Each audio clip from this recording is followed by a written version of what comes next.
Last Sunday, we talked about Peter. And we talked about the fact that having denied Jesus 3 times, Jesus, upon seeing him, offered him the opportunity to state 3 times that he loved Jesus. And after each time, Jesus would say to Peter, then feed my sheep. Feed my sheep. We are also familiar with Judas, who was the treasurer for Jesus' group of disciples. And sadly enough, we know his story.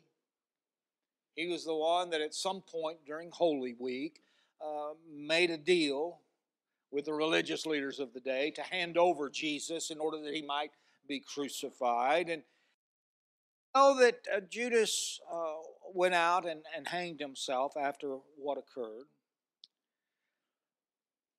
But there's also another disciple that catches our attention. And that's the disciple Thomas.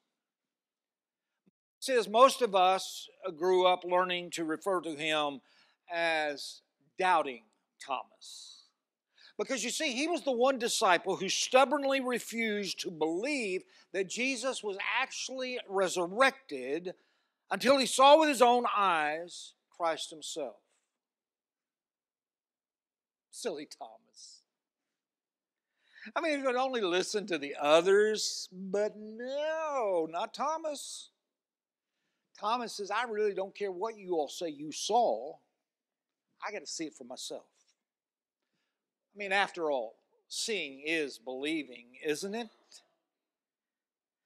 Thomas has to ask questions. Thomas has to make sure. But if we really take a step back and take a very hard look at Thomas, is he really all that different from the other disciples? I mean, let's think back to the Easter story as told by John in chapter 20. Mary goes to the tomb and the tomb is empty. So she goes back and she tells Peter and John. Do they immediately believe her? No. They went to the tomb to see for themselves. It isn't until they go inside and see the cloth and the linens lying empty in the tomb that they believe. And the question is, what is it they now believe? That Jesus has risen? No.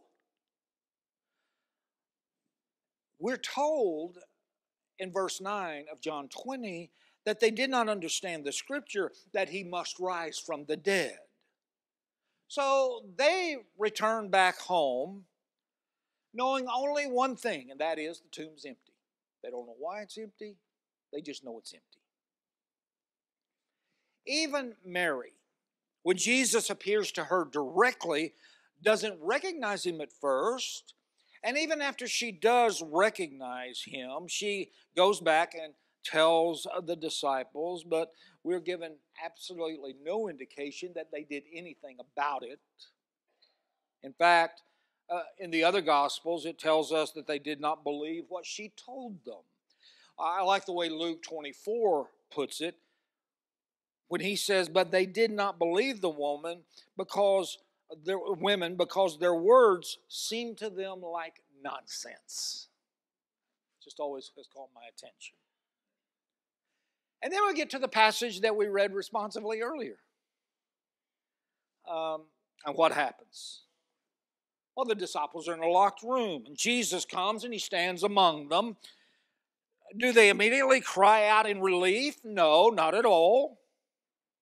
Then after he said to them, or after he showed them his hands and his side, then did the disciples rejoice when they saw the Lord risen? No, not exactly. The question becomes, are these really the faithful disciples of whom Thomas is the only skeptic?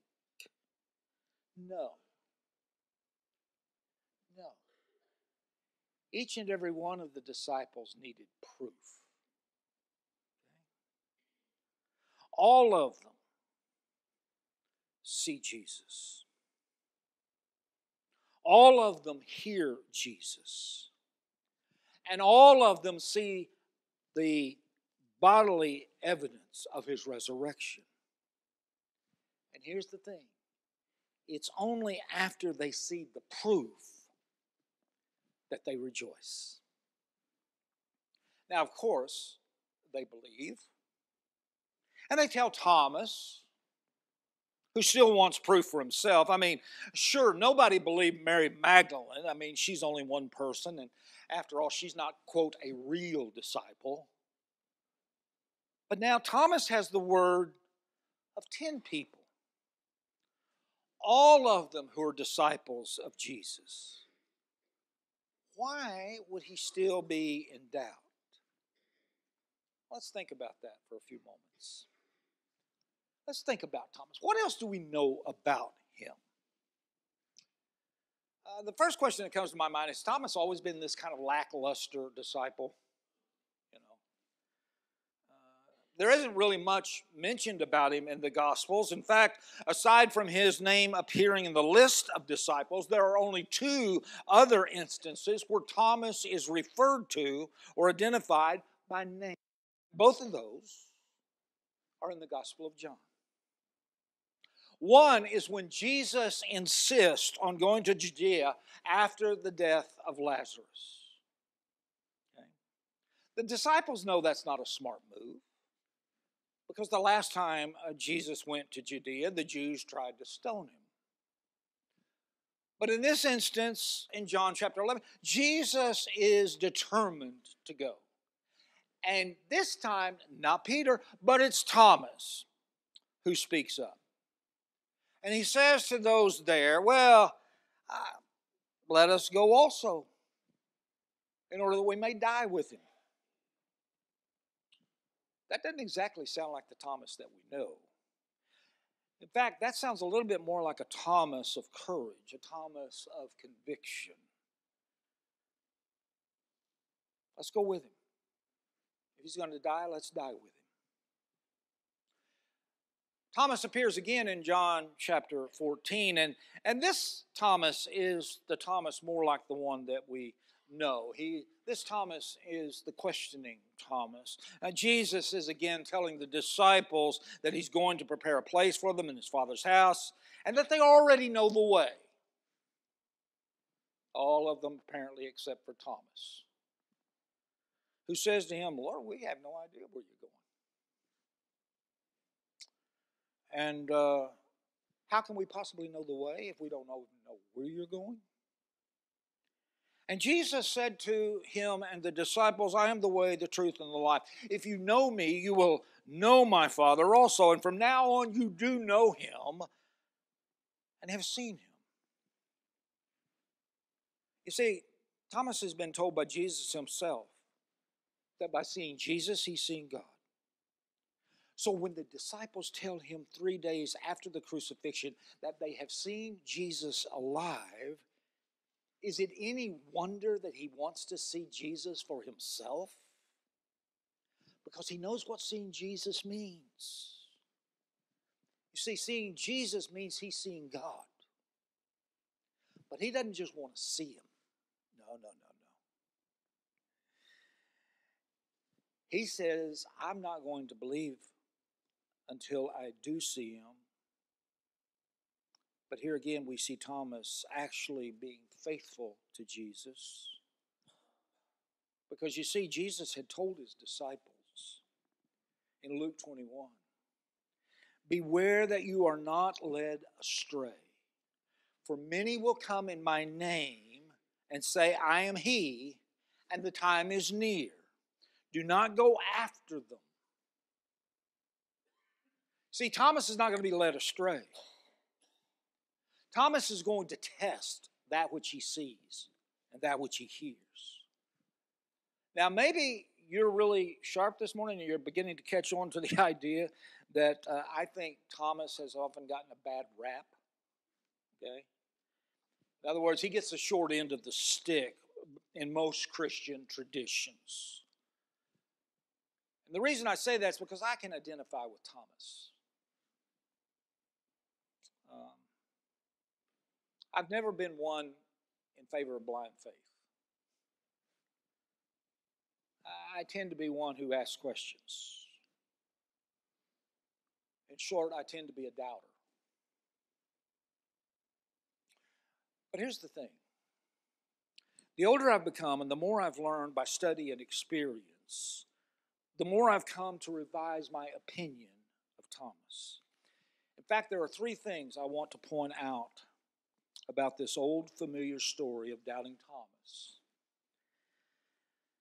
Things that I hope will keep us from simply and blindly holding onto our beliefs about him and his legacy, regardless of what evidence we might have. Because here's the first thing I want you and I to note and to see from Thomas's story. The first thing I want us to see is that doubt is not always such a bad thing. In fact, as Dr. Bill Self once said, I must admit that there is a place in the Christian life for honest doubt, for doubt is always a prelude to faith. Always.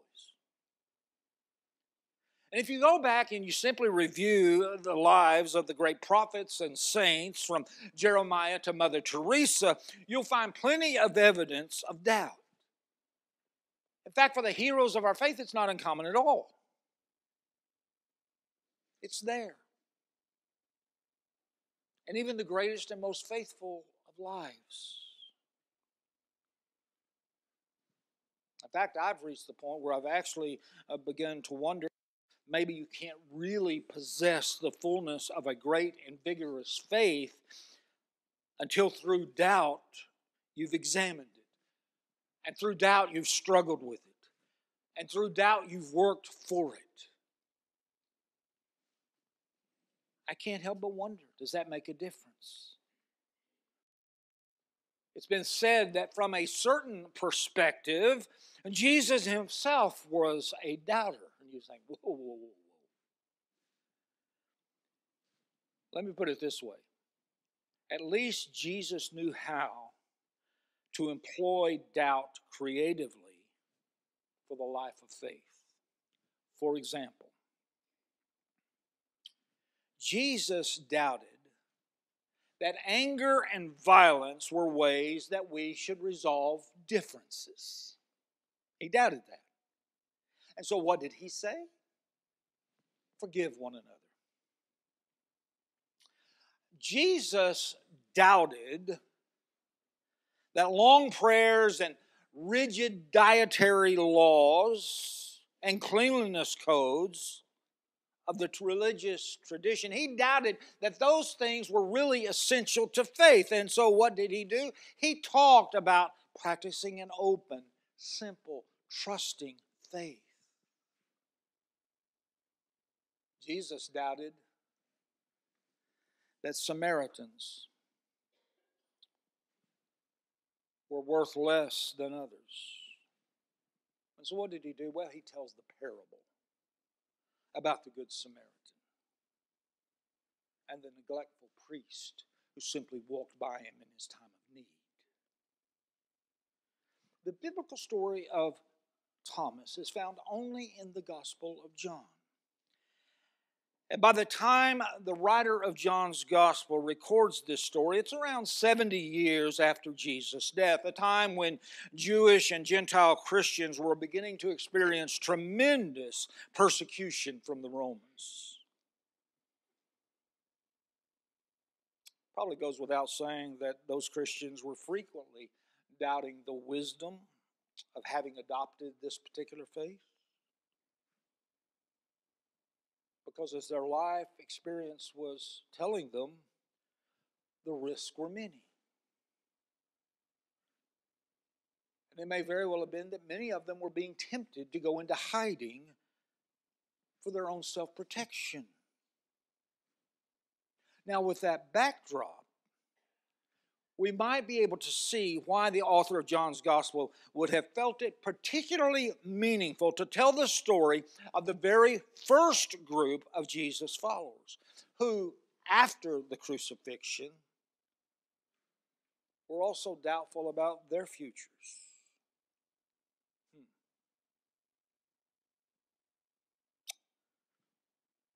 May have been the reason that last Sunday Jesus saw them fishing in the Sea of Galilee. They may have been doubting the wisdom of their decision.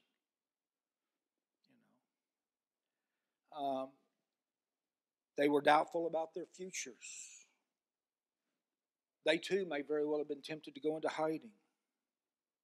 Because after all, where did Jesus appear to them? They're all huddled together in an upper room, locked away behind securely closed doors. And it's there that we encounter Thomas. Again, you know the story.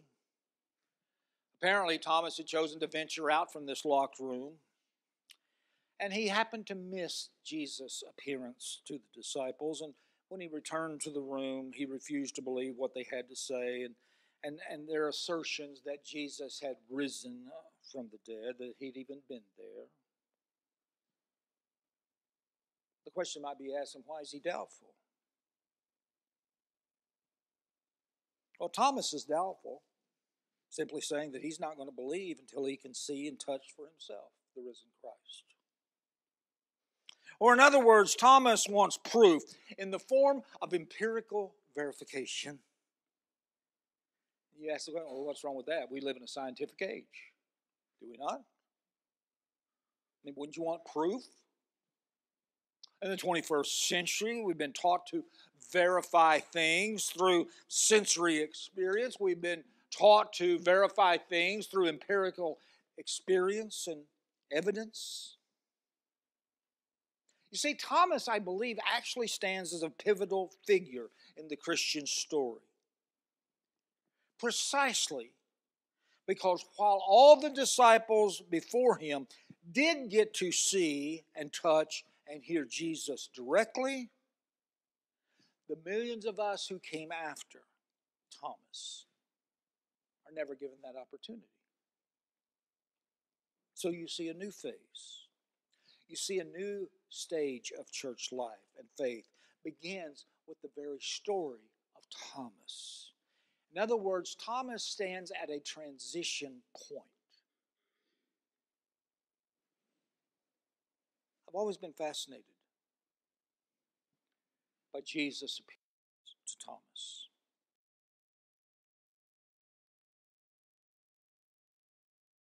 Right after the scripture that we looked at in a responsive reading earlier, we're in John chapter 20, beginning in verse 24. John tells us, now Thomas, also known as Didymus, one of the 12, was not with the disciples when Jesus came. So the other disciples told him, we've seen the Lord. But he said to them, unless I see the nail marks in his hands and put my finger where the nails were and put my hand into his side, I will not believe. Then John goes on to tell us, a week later, his disciples were in the house again, and Thomas was with them. And though the door was locked, Jesus came and stood among them and said, peace be with you. Same thing he'd said to the disciples. But I want you to notice what happens next. Then he said to Thomas, put your finger here. See my hands. Reach out your hand and put it here in my side. Stop doubting and believe. Now,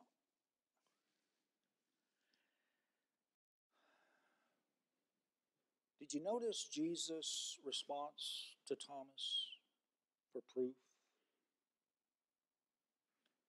Jesus does not rebuke Thomas for wanting evidence. Indeed, Jesus gives Thomas exactly that which he needs for faith. He lets him see not only the scars, but to touch them and to put his hand in his side. And then Jesus goes on to say, for the benefit of you and I and everyone else who would follow Thomas and hear this particular story, Jesus then says, blessed are those who have not seen and yet have come to believe. Understand, folks, that line's intended for you and I. Okay? We who cannot see. We who cannot verify, cannot amass proof. And yet, we are invited to the blessings of faith in Jesus Christ nevertheless. Maybe we just simply need to ask ourselves, what do we need to believe? I mean, how is it that it's possible for you and I to believe if we don't get what the disciples and ultimately even Thomas got? Perhaps you need to ask yourself, okay, what's the basis for my belief?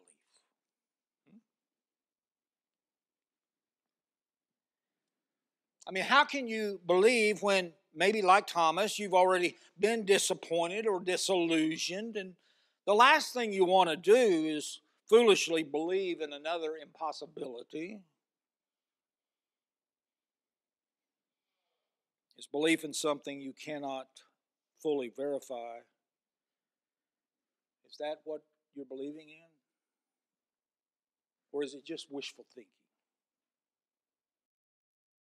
Perhaps we're just grasping at straws. I love a story that Henry Nouwen shared about an adventure, an experience that I think helped him with the question.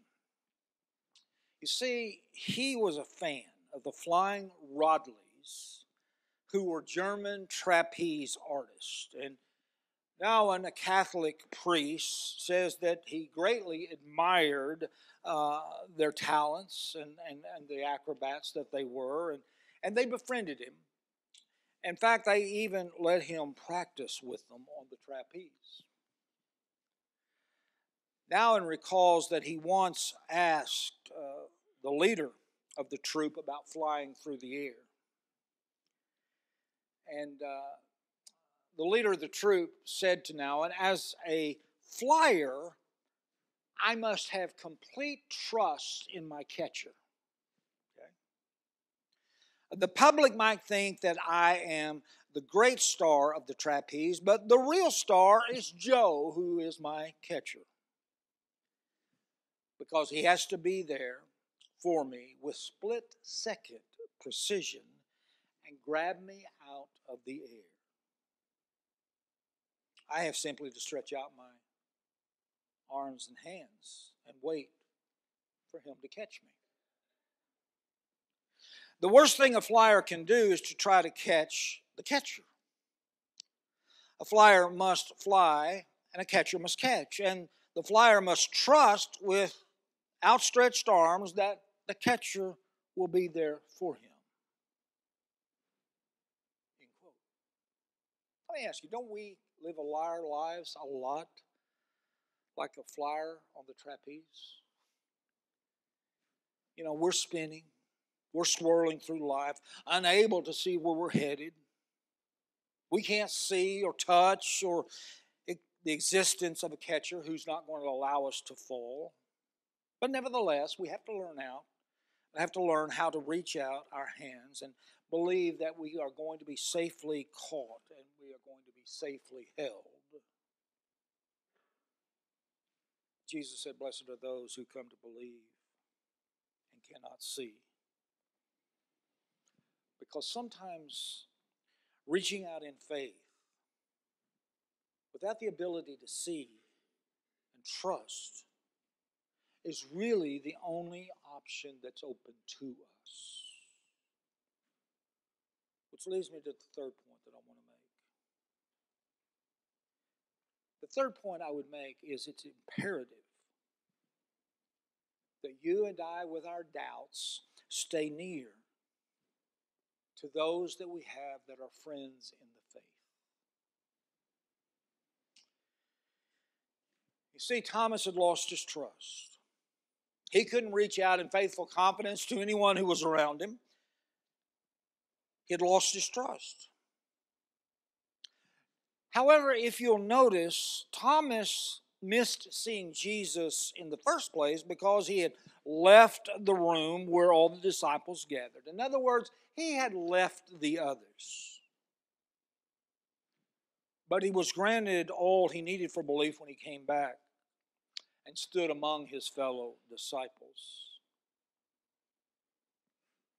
I'm coming to think that perhaps the most important part of what this gospel story is teaching us is that we will find the assurance we need for belief most readily in the fellowship of other Christians and other believers. I shared with Chuck the other day in working on the sermon and rereading this account, my mind immediately turned to Judas. Okay? We all know what Judas did. Judas sold him out. And Scripture tells us that Judas went out and what? Hanged himself. And then I read the story of Thomas, and Thomas comes to believe, but as I read the story, I suddenly realize it's because perhaps Thomas is in the fellowship. He stays in community. Judas didn't. Judas thought, I can deal with this on my own. But the grief was so overwhelming that the only thing he knew to do was to go and to take his own life or to be hanged. Thomas, even though he missed the first time, says, you know what? If I'm going to get proof, I probably need to be where the disciples were when they said Jesus appeared to them. And so what does he do? He gets back in the upper room with the disciples. And it's only a week later that Jesus comes and stands before them again. And it's in that moment that Thomas gets his proof. Folks, we need to be in community. It is critical to our faith. William Barclay once said, there's no such thing as a Lone Ranger Christian. Because what he said was either our aloneness will kill our faith or our faith will kill our aloneness. In other words, we need each other. We need each other. There's a story of a 97-year-old woman who, looking back on her life, said that she had learned the most important lesson of her life when she was only a child. She says that she and a group of friends had decided one afternoon to climb Mount Washington, Hampshire. And she said before they were able to descend, this late afternoon fog rolled in and enveloped them in just nothing but whiteness.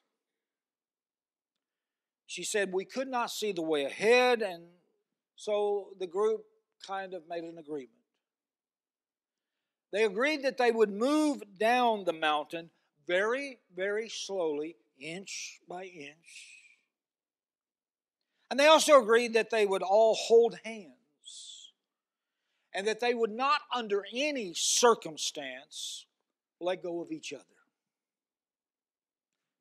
Remembering the event years later, she said of the experience, quote, sometimes all I could see was the hand ahead of me and the one behind me. Sometimes my arms ached so badly I thought I would cry out loud. But that's how we made it at last. We found our way home by holding on to one another. I can't think of a better metaphor for the significance of the church. And and the significance of community of faith. And here's the thing, folks. I find myself today being extremely grateful to be a part of the universal church that keeps hanging in there together. But I'm also even more proud and thankful to be a part of this church family. And the reason for that is because over the past 38 years, I have witnessed someone reaching out, taking a hand, grabbing hold of somebody in danger of being lost or being alone or falling. And for the last 38 years, I have watched as church members sat beside grieving families at funerals just to offer a touch of comfort. For the last 38 years, I've seen people as they brought flowers to hospitalized church members. I've watched as our shut-ins have been served communion. Over the last 38 years, I've watched as this church has opened their hearts and their wallets to the victims of several hurricanes, a tsunami, an earthquake, while at no time begrudging the money spent on behalf of those individuals.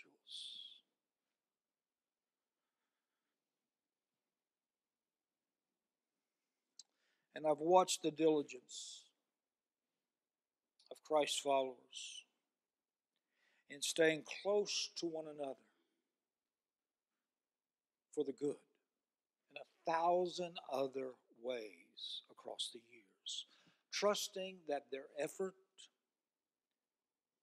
trusting that the irritation and the expense and the risk of doing so were well worth it. And so, you want to know what the payoff is? It's that being in one another's company, doing the work of faith together, is where we all encounter healing, loving. It's where we encounter the breathing Spirit of Christ Himself. You see, Thomas learned that when he came back to the upper room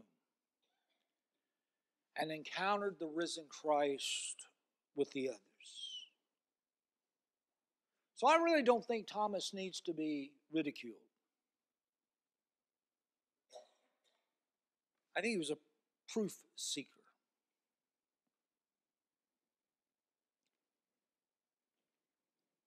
Do you know what happens after this particular story? Tradition tells us that he went and he continued to serve. In fact, went and built a church. He did so until his death. And according to tradition, he did it fearlessly and with utter conviction that he was doing it for a risen Christ. I think Thomas has become a little bit of a hero to me because of that. He had the tenacity to seek until he found, and he had the courage to live the rest of his life, fully trusting in the glory and grace of God, which he glimpsed on this particular day in that upper room.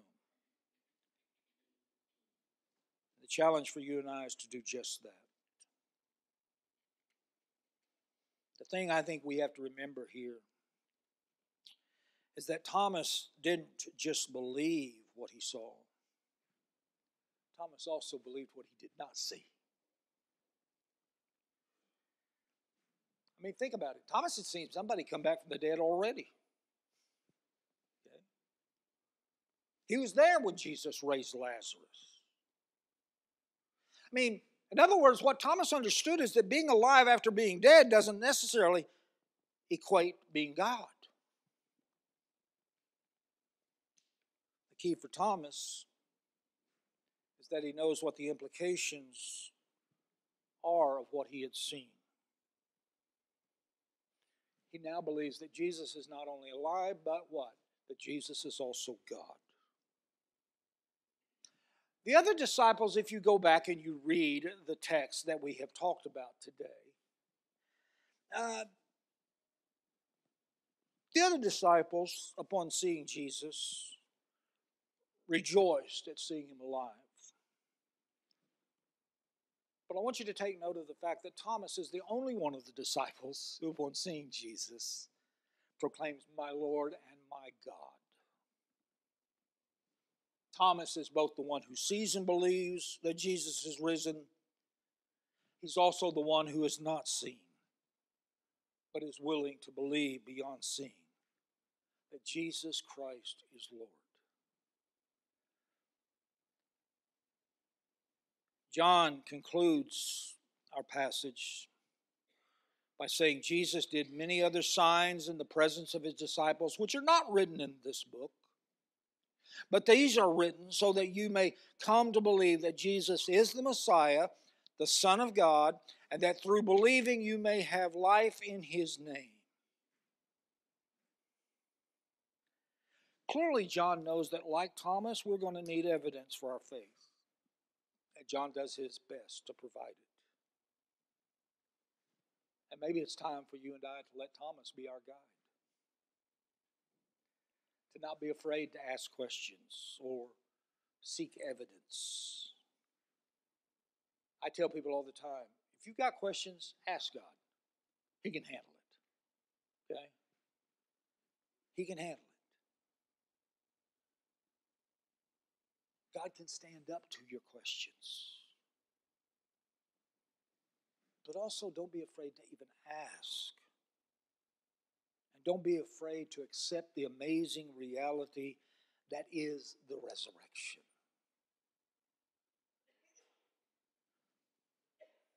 The other thing I would say about the disciples who were there when Jesus first appeared and then were there when Thomas came back.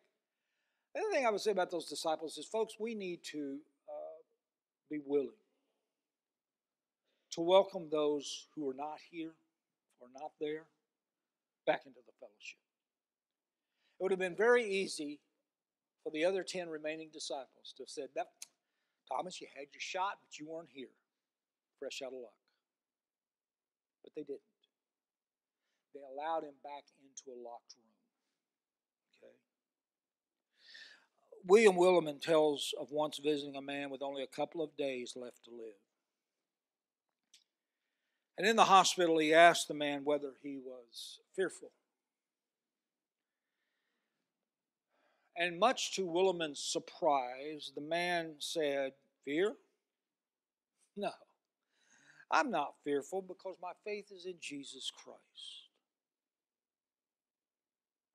And then the man continued explaining, saying this, "I look back over my life, all the mistakes I've made, all the times I've turned away from Jesus, all the times I have gone my own way, strayed and gotten lost, and time again, he found a way to get to me. He looked for me when I wasn't looking for him.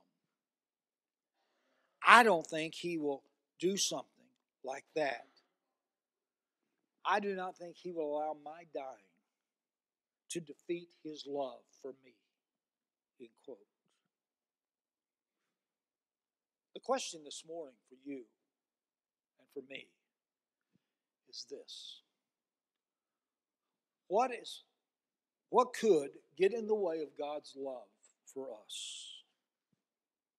Doubts? Closed doors? Our demands upon God? No. Well, could illness or hardship or failings or mistakes, could those things get in the way of God's love for us? No, not at all. Because as the writer of Romans says, there is nothing on the face of the earth that can separate us from the love that God has for us. Thanks be to God.